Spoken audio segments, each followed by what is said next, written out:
Good morning class. कैसे हो आप लोग? कल हिंदी की क्लास में हमने हिंदी क्षितिज गद्य खंड का पाठ 11 बाल गोविंद भगत के पाठ का सार पढ़ा। आज हम इस पाठ के प्रश्न उत्तर करेंगे।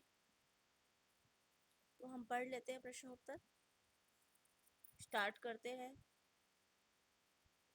प्रश्न 1 है, खेतीबाड़ी से जुड़े गृहस्थ बाल गोविंद भगत अपनी किन चारित्रिक विशेषताओं के कारण साधु कहलाते थे? या ये प्रश्न इस तरह से भी हो सकता है, बाल गोविंद भगत सच्चे साधु थे के संदर्भ में उनके चरित्र पर प्रकाश डालिए। तो जैसा कि हम सभी जानते हैं, हमने पाठ में पढ़ा, बाल गोविंद भगत खेतीबाड़ी करने वाले गृहस्थ थे, क्योंकि वो खेतीबाड़ी भी करते थे और गृहस्थी भी संभालते थे, गृहस्थी भी थी उनकी। फिर भी उनका आचरण कैसा था? साधुओं की तरह था। और उन्होंने अपना सारा जीवन कबीरदास जी को समर्पित किया हुआ था। वो कबीरदास जी को अपना साहब मानते थे, क्योंकि साहब का मतलब होता है भगवान, भगवान मानते थे। ठीक है, इसलिए वो अपनी जो भी उनकी कमाई होती थी उसका पहला हक तो वो कबीरदास जी को ही देते थे। वो पहला हक अपनी कमाई पर भगवान का हक मानते थे, और भगवान वो कबीरदास जी को मानते थे। इसीलिए उनके फसल से जो भी वो खेत बोते थे, उससे जो भी कमाई होती थी, वो सभी वो कबीरदास जी के मठ पर ले जाते थे, कबीरपंथी मठ पर ले जाते थे, और वहां से जो भी उन्हें प्रसाद के रूप में मिलता था उसी से वो अपना गुजारा करते थे। और उनका स्वभाव ऐसा था कि उनके स्वभाव में बिल्कुल भी झगड़ा नहीं था, बिल्कुल किसी से कोई चीज लेनी नहीं, किसी की कोई चीज को हाथ नहीं लगाना, इस तरह का उनका स्वभाव था। और साधु की तरह से बिल्कुल उनका स्वभाव था, साधु की तरह ही उनकी सोच थी, और साधु की तरह ही वो जीवन जीते थे। इस प्रश्न का उत्तर हम ऐसे लिखेंगे, बाल गोविंद भगत खेतीबाड़ी करने वाले गृहस्थ थे, फिर भी उनका आचरण साधुओं जैसा था। सबसे पहली बात यह थी कि वे अपना जीवन साहब को समर्पित किए हुए थे। वे स्वयं को भगवान का बंदा मानते थे। वे अपनी कमाई पर भी पहले भगवान का हक मानते थे, इसलिए फसलों को सबसे पहले वो भगवान के दरबार में अर्थात कबीरपंथी मठ में ले जाते थे। वहां से जो प्रसाद के रूप में मिलता था उसी में अपना गुजारा करते थे। वे अपने जीवन को भी भगवान की देन मानते थे, इसलिए वे मृत्यु को दुख नहीं बल्कि उत्सव मनाते थे। उत्सव का मतलब होता है खुशी, त्योहार की तरह।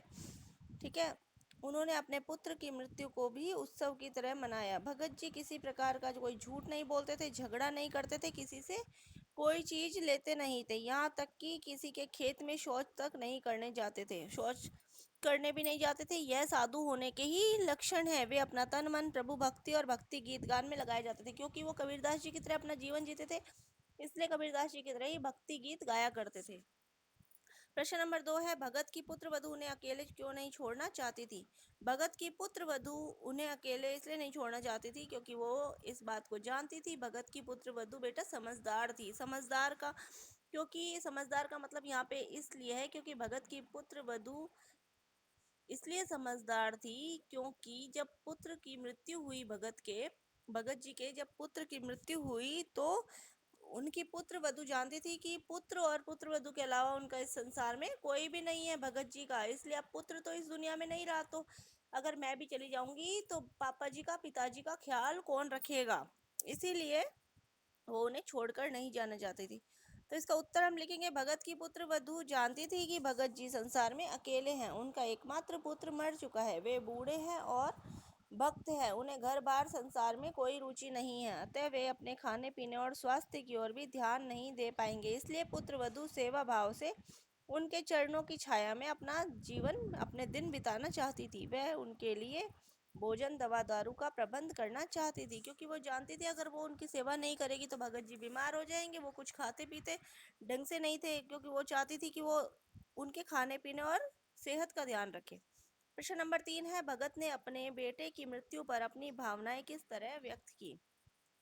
भगत जी ने अपने बेटे की मृत्यु को ईश्वर की इच्छा माना था, क्योंकि उन्होंने बोला था, वो ये बात जानते थे, उनके साधु वो थे, तो साधु का स्वभाव था उनका, इसलिए उनको पता था, वो ये बात जानते थे कि मृत्यु अटल होती है, मृत्यु को कोई रोक नहीं सकता। जो दुनिया में जो व्यक्ति आया है उसे जाना भी पड़ेगा। तो इसीलिए वो साधु की तरह, उनकी विचारधारा, उनकी सोच होने के कारण से उन्होंने अपनी बेटे की मृत्यु पर ईश्वर की इच्छा मानकर उसका सम्मान किया। तो इसका उत्तर हम लिखेंगे, भगत जी ने अपने बेटे की मृत्यु को ईश्वर की इच्छा मानकर उसका सम्मान किया, ईश्वर की इच्छा कहकर उनका सम्मान किया। उन्होंने उस मृत्यु को आत्मा परमात्मा का शुभ मिलन माना, क्योंकि भगत जी ये बोलते थे साधु विचारधारा होने के कारण कि आत्मा का परमात्मा से मिलन हो जाता है। मृत्यु तो आत्मा का भगवान से मिलन है, भगवान से आत्मा जाकर मिल जाती है, ये बोलते थे वो। उन्होंने पुत्र के शव को सफेद कपड़े से ढककर उसे फूलों की तरह सजाया और उसके सिराने दीपक भी रखा। फिर वे उसके सामने प्रभु भक्ति के गीत गाने लगे, खंजड़ी की ताल पर तल्लीन होकर गाते चले गए। और उन्होंने विलाप करती हुई पतोहू को भी उत्सव मनाने के लिए कहा। खंजड़ी क्या होती है? खंजड़ी की ताल पर वो गाते, तल्लीन होकर गाते चले गए, मतलब मगन होकर गाते चले गए।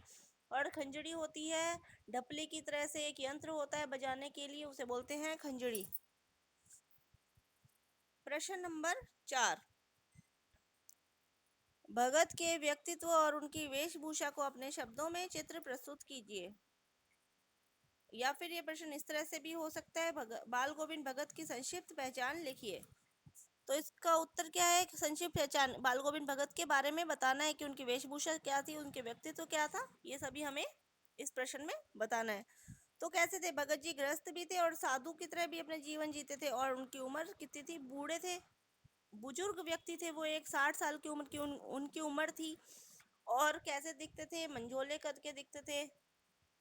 हमने पाठ में पढ़ा ना कि मंझोले कद के थे। मंझोले कद मतलब ना छोटा ना बड़ा, बीच के कद के। और उनके चेहरे पर दाढ़ी रहती थी, लंबी लंबी दाढ़ी नहीं रखते थे, लेकिन फिर भी उनका चेहरा सफेद बालों से जगमगाता था, यानी चमकता था। और कपड़े भी बहुत कम पहनते थे। तो अब हम इसका उत्तर लिखेंगे, भगत जी गृहस्थ होते हुए भी सीधे सरल साधु थे। उनकी आयु 60 वर्ष से कुछ ऊपर थी। वे मंझोले कद के गोरे चिट्टे आदमी थे। उनके बाल सफेद हो गए थे, उनका चेहरा सफेद बालों के कारण जगमगाता रहता था। वे लंबी दाढ़ी और जटाएं नहीं रखते थे, वे कपड़े भी बहुत कम पहनते थे। और वे हमेशा कमर पर एक लंगोटी सी पहने रहते थे। सिर पर कबीर पंथियों की भांति एक कनफटी टोपी होती थी। कबीर पंथी कौन? कबीरदास जी की तरह, जैसे वो लगाते थे ना, कान पे ढकी हुई टोपी लगाते थे वो। सर्दियों में काला कंबल ओढ़े रखते थे। माथे पर एक चंदन हमेशा उनके रामानंदी चंदन सुशोभित रहता था, जो नाक के किनारे से शुरू होता था। और गले में हमेशा तुलसी की माला बंधी रहती थी, हमेशा गले में तुलसी की जड़ों की माला पहनते थे वो। प्रश्न नंबर 5 है, बाल गोविंद भगत की दिनचर्या लोगों के अचरज का कारण क्यों थी? तो ये क्वेश्चन यूं भी आ सकता है, बाल गोविंद भगत के किन गुणों के कारण लोगों को कौतूहल होता था? कुतूहल क्या होता है? हैरानी, आश्चर्य। तो लोग ये सोचते थे ना कि इतने बुजुर्ग है फिर भी इनकी दिनचर्या इतनी अच्छी है, ये गीत गाते रहते हैं, इनकी सरलता है जो व्यवहार में, जो सादगी है, वो सब देखते थे लोग। और बिना मतलब किसी की चीज को नहीं छूना, ये सब लोग देखते थे। उनका व्यवहार था, अपने व्यवहार में खरे थे वो। तो ये सब चीजें लोग जानते थे। इसलिए जब भी वो ये सब चीजें लोग उनकी देखते थे तो वो हैरान हो जाते थे। इसका उत्तर हम लिखेंगे, बाल गोविंद भगत की दिनचर्या लोगों को हैरान कर देती थी। बाल गोविंद भगत जी की सरलता, सादगी, निस्वार्थता पर हैरान हो जाते थे लोग। भगत जी भूल कर भी किसी से कुछ लेते नहीं थे। वे बिना पूछे किसी की कोई चीज छूते तक नहीं थे, यहाँ तक कि किसी दूसरे के खेत में शौच तक नहीं करते थे। लोग उनके इस व्यवहार पर, इस खरे व्यवहार पर मुग्ध थे। लोग भगत जी पर तब और भी आश्चर्य करते थे जब भोर काल में, भोर काल का मतलब होता है सुबह सुबह जल्दी उठकर 2 मील दूर स्थित नदी में गंगा स्नान करके आते थे। वापसी पर वे गांव के बाहर स्थित पोखर के किनारे प्रभु भक्ति के गीत गाया करते थे। टेरा करते थे मतलब गाया करते थे। उनके इन प्रभाती गीतों को सुनकर लोग सचमुच हैरान हो जाते थे। हम प्रश्न नंबर 6 है, पाठ के आधार पर बाल गोविंद भगत के मधुर गायन की विशेषता बताओ। या फिर ये प्रश्न इस तरह से भी बन सकता है, बाल गोविंद भगत का संगीत किस प्रकार लोगों के सर पर चढ़कर बोलता था? लोगों के सिर पर चढ़कर उनका संगीत कैसे बोलता था, लोग खुश हो जाते थे, माहौल ही बदल जाता था, क्योंकि वो इतना अच्छा गाते थे, इतना मनमोहक गाते थे। मनमोहक का मतलब होता है मन को प्रसन्न करने वाला। औरतें गुनगुनाने लग जाती थी, औरतें भी गीत गाती थी, और उनके संगीत में एक जादुई सा प्रभाव था। तो हम इसका उत्तर लिखेंगे, बाल गोविंद भगत प्रभु भक्ति के गीत गाया करते थे, मस्ती भरे गीत गाया करते थे। उनके गानों में सच्ची टेर होती थी, उनका स्वर इतना ऊंचा, मनमोहक और आरोही होता था, सुनने वाले मंत्र मुग्ध हो जाते थे। औरतें उस गीत को गुनगुनाने लग जाती थी। खेतों में काम करने वाले किसान के हाथ और पांव एक विशेष लय चलने लगती थी।